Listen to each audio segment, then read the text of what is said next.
Welcome to our third office hour outdoors in an amazing space where I just held a retreat this morning, and there will be a few more in the future. And if you haven't been around any of the offerings that I do, there you will find a certain sense of resistance, and that is actually the theme of today. So before I go into the theme, I didn't have a particular question that was asked, though in various conversations that I have with people and even personal experiences, there's resistance always exists in our everyday, in life,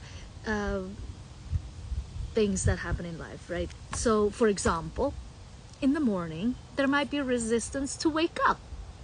And at the end of the day, we know that it doesn't matter how much I want to wake up, or rather have to wake up or get to go somewhere.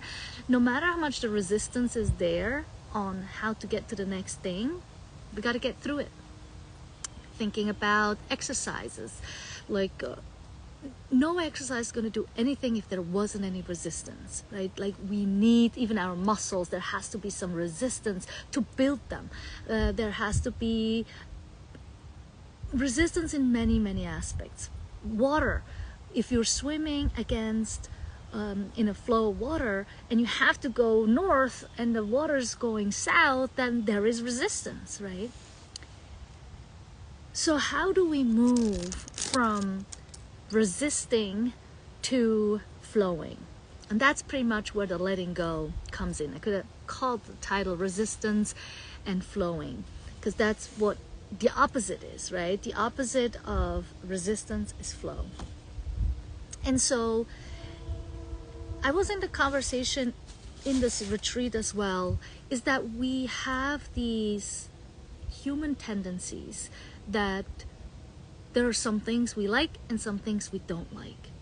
And the things we like, the things that we enjoy, that happens in flow. That just goes like having, conversations with friends, hanging out, doing work that we enjoy. It just flows. Then there comes certain aspects of work, of relationships that are met with some resistance, that are met with opposing views, that are met with dislikes, disagreements, something that disconnects us from each other. And that's where resistance comes in. It doesn't mean it's bad. It doesn't mean we don't need it. It just means that it doesn't come easy. And so in today's conversation, it really is about figuring out a way on when is resistance okay, and how far do I move resistance, and when do I let go and just move with whatever is happening. So I'm seeing there are like a few different ways we can look at that. One way of looking at that is that with resistance there comes growth. The more I invite resistance, not deny it, by moving with it, there will become a point where that friction opens up and it becomes, like in fire, for example, when we are using wood to create fire, there's resistance at first, then there's friction, and once that friction has these sparks of something, of like a light, then fire comes, and that's the freeing, that's the letting go, that's the getting to it, right? So as you notice, there is a lot of amazing analogies in nature. This is why I love to be outdoors, because it has an easier way to connect to and to make sense. And as human beings, we always want to make sense of things. If something doesn't make sense, then I'm not going to do it. I'm not going to attend to it. And again, that is part of the resistance. Noticing that if I don't know, if I don't get it, I don't even want to entertain it. But we're losing a very important aspect of what that friction is doing. That friction is actually asking us what's working, what's not working, where do I want to improve, what do I want to leave as is, and figure out a way how that friction turns into a spark, that spark turns to inspiration and turns into a way of being. And so that's one of the aspects. The other aspect is that maybe when there is resistance, there is nothing for us to do. Maybe that is not the way to go. Maybe we don't want to increase that resistance to create friction to then create a spark.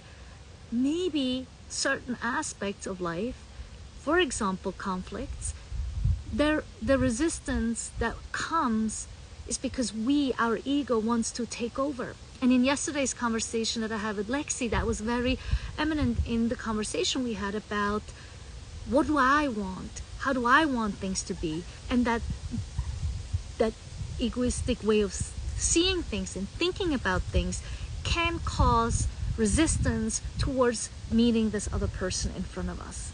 And in those cases, sometimes resistance won't cause a spark, because let's use conflict, right? If there's two people seeing each other, seeing themselves in one way and seeing the other person as the opposing way, if I would move into that situation as part of resistance and wanting to create a spark on the other side, meaning I want to bring up all these different reasons, bring up all these different perspectives on how you should see and understand my perspective and understand what I'm seeing, and like, here, don't you see it? Don't you see that if you did it this way, if you looked at it that way, that this would make sense for you, that you would stand on my side of the road, that you will get what I'm trying to say. Oftentimes, we humans are very strong-minded people. And I talked about it a little bit last time about being strong-willed, right? And the beauty about strong-willed is that we're standing in our groundedness, like we believe in something very strong. We're passionate about something, which is an amazing thing. The moment that another party comes in and it's the opposite and they disagree, that resistance is not going to take us anywhere. That's when letting go, moving into flow, and just leaving the scene particularly might be more recommended. So in a way, it's not to like let go and like, oh, I don't want to talk about it, because then it moves into ignorance. It moves into disconnect.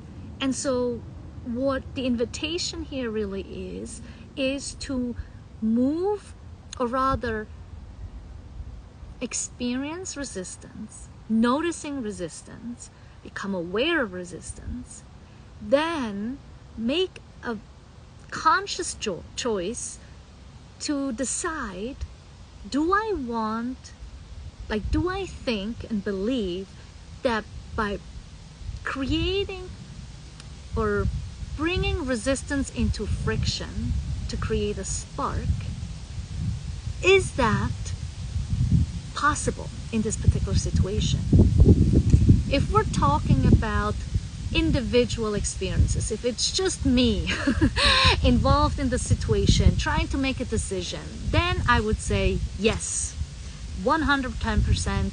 There is a great possibility that we can move from resistance to frictions to a spark to inspiration and to a new idea and growth. Huge but.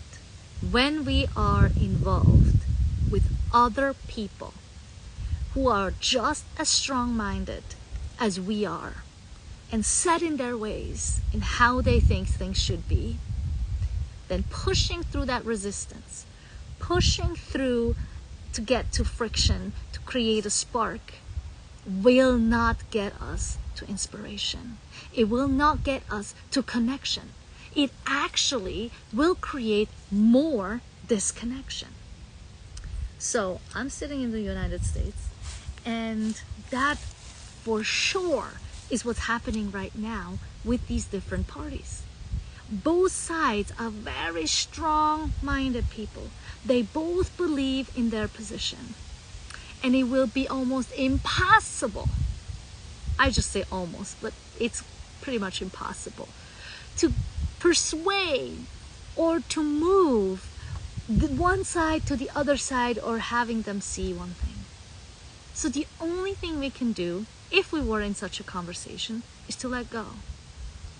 To let go and see if it is possible to bring one little thought to understand the other side. And in many conversations that I had in that particular realm, it's impossible. It just isn't. So now the question is, how do I get to that inner peace, to that inner satisfaction, that inner belief that what's to come will be good? Well, there is no guarantee. There is, in my opinion, not one way that it will get us there. What it would require is for every single individual to practice letting go. It's the only way. Because what resistance also is holding on very dearly and deeply to what we believe is true. And I'm not saying that one or the other, that it is not true. It's very much possible that both sides have a lot of truth to it. No matter what, neither side wants to see it. So, how to move through it? Again, is to let go and to figure out a way to still be able to be in the same space. Because if one person decides that I no longer want to be here, this is no longer working for me, we're giving more room for the other people. So if only a handful of people can figure out a way how to move past something external to something internal, we can create a connection. And this is my strongest belief. This is something that I genuinely push for, and not in a way of pushing to create resistance and friction, but more so in a natural way, in a holistic way, where we recognize that we're all human, that we recognize that we all have past experiences that nobody can deny, because that is just what it is. It's not about the specifics necessarily. And this is where we usually get all caught up, is that we focus way too much on the superficial, external aspects instead of the impact that it has emotionally. And so some of the emotions that I can see connected to what's to come on November 5th, what's to come for a nation, when there is disruption, when there is disconnect, when there is strong opposing views. And again, this is just an example, right? That there is a deep longing for belonging. There is a deep sense of worry. A worry of not being supported. And when we can get to that place of not being supported, that obviously depends on how the external is supporting us. But if we can only connect to that inner, nurturing, support, knowing that no matter what happens external, that I can still be safe. If we can create that awareness, then it doesn't matter the outcome. Then it doesn't matter what people think or what their opinions are. And the same thing goes when it comes to resistance of creating or doing certain things. For example, dancing. I was in a room of people and I asked them, so here's some music, let's dance, right? For me, it comes easy, flow, no problem. But for many, the thoughts of like, what are going to think about me? I can't dance. I don't have the right moves. I don't have this. Very external focused. When in fact, looking inward, so the resistance on not doing it, the internal part is telling us that I don't want to look like a fool. I don't want to be embarrassed. I don't want to be singled out. I don't want to be by myself. I want to belong. So if more people are not dancing, then obviously I'm going to belong because nobody's dancing. If the moment I step into that resistance to create a friction, to create a spark, and be an inspiration to other people to start dancing, then what is going to hold us back? It's this part. It's our thoughts. And we are not connected to here, because if we're connected to here, we can voice it, and then people can say, oh, you know what? Let's do it together. Don't worry about that. So I've touched on different kind of aspects for you to maybe connect it to your own life, to connect to your personal life, and seeing like, how does one thing relate to another in ways of how resistance shows up in our lives. And I'll just bring it back to exercise for one more time, because that's where, if you are someone that exercises a lot, you probably know how many times you meet resistance in like, I don't want to do it, and you're still pushing to do it. For those of you who are like me sometimes, who are not doing much of exercise, they feel the resistance of like, you know what, I just don't even try.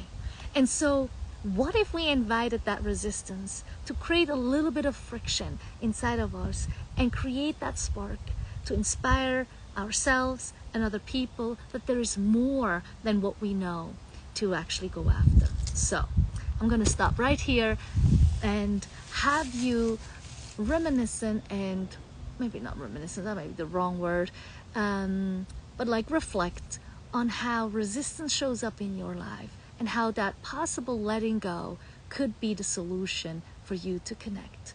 So thank you for watching. Thank you for listening. If you have any questions, if you want to add your thoughts around resistance, letting go, and flow, please let me know here. So thank you so much.